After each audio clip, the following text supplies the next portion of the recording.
Payg'ambarimiz alayhissalom Hazrati Alidan so'radilar. Ali, meni ko'proq yaxshi ko'rasanmi?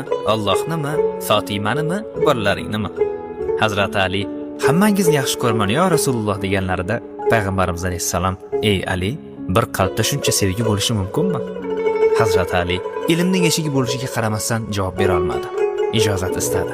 Uyga kelganlarida parishon holatlarini ko'rgan Hazrati Fotima sababini so'radilar. Hazrati Ali tushuntirdilar. Dedilarki, borib otamga ayting.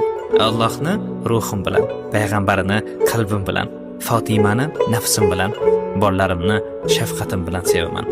Payg'ambarimiz alayhissalom bu javobni eshitib, tabassum qilib shunday dedilar.